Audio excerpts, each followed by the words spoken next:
السلام عليكم ورحمة الله وبركاته. ازيكم عاملين ايه؟ يا رب دايما تكونوا بأحسن حال. معكم لميا إبراهيم، ودي قناتي. أول مرة بتشوفوني أتمنى يا رب تدعموني باللايك والشير، وتخشوا جولة في القناة وتقولوا رأيكم ايه في التعليقات بإذن الله. النهاردة بإذن الله هنعمل وصفة البليلة، جميلة جدا جدا جدا، مغذية، وطعمها حلو، وكلها فوائد للأطفال ولنا كمان للكبار بإذن الله.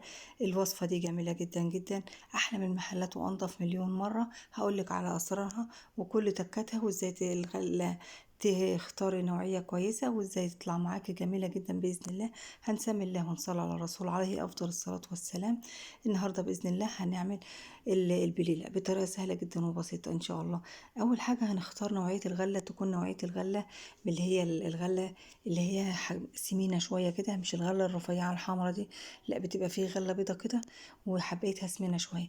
بتبقى جميلة جدا معانا في البليلة. هنغسلها كويس وننقيها من الحصو ومن الحبوب ومن من الحاجات اللي هي بتبقى غير الغلة، سواء يعني عفش او اي حاجة مش ممكن تكون مش موجودة في الغلة وتكون ملهاش لازمة. تمام. بعد ما نقيناها كويس، نقعناها ليلة طول الليل، وتاني يوم غسلناها كويس وصفيناها بالمصفى. خدناها بقى دلوقتي غلوتين، لا غلوتين ايه، لحوالي ساعة ونص على نار هادية، تغلي براحتها جدا جدا جدا، تستوي براحتها جدا. ما عنديش اي مشكلة انها تاخد وقتها كويس جدا لحد ما تنفش معانا وتبقى تطيب معانا كده وتبقى كويسة جدا. دلوقتي انا هعملها بطريقتين اتنين. الطريقة الاولانية زي بتاعة المحلات، ان احط معلقة جوز الهند ومكسرات وزبيب في قلبها كده زي ما حضراتكم شايفين. وحابة تحط معلقة نشا مفيش اي مشكلة خالص، بس انا يعني عاملاها اقتصادية شوية باللبن والفانيليا وكده، ومفيش نشا ولا حاجة، والمكسرات جميلة جدا جدا.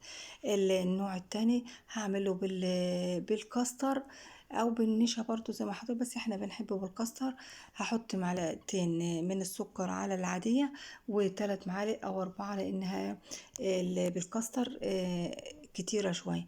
هحط 4 معالق عليها او حسب التحلية زي ما حضرتك يعني بتحب التحلية. دلوقتي معايا كوباية من الحليب، وعليها 4 معالق من الكاستر او النشا، تستبدل الكاستر بالنشا مفيش اي مشكله خالص. هحطه بقى على النار، اللبن والبليله بتاعتنا كده، وعند ما يجي يغلي هدوب النشا او الكاستر بره. دوبه كويس جدا عشان ما يبقاش فيه اي كلاكيع. تمام. لحد ما القوام بتاعنا يتقل ويبقى جميل معانا بالشكل اللي حضراتكم شايفينه ده، وابدا اصبه في الاطباق. سهله جدا جدا، ولا خدت مننا وقت ولا اي مجهود، بس اهم حاجه اننا نسوي الغله بتاعتنا كويس جدا على نار هاديه، تاخد وقتها ساعه ساعه ونص لحد ما الغله بتاعتنا تستوي وتبقى جميله جدا. حابه تحط مكسرات، دي الخطوه دي اختياريه. مش حابه وهتسيبها كده، هتبقى جميله جدا وطعمها حلو باذن الله، مغذيه للكل، طعمها حلو، حاجه حلوه هتعمليها. مش هتاخد منك اي مجهود. بالنسبه للغله ممكن نشتريها من عند العطار او من عند العلاف، او من عند اي حد بيزرع جنبك، ممكن تاخدي منه. سهلة جدا وبسيطة وموجودة في كل مكان. شايفين النتيجة؟ والله تحفة. زينها ممكن تزينها بالكريز، ممكن تزينها بالعنب، ممكن تزينها بالفاكهة.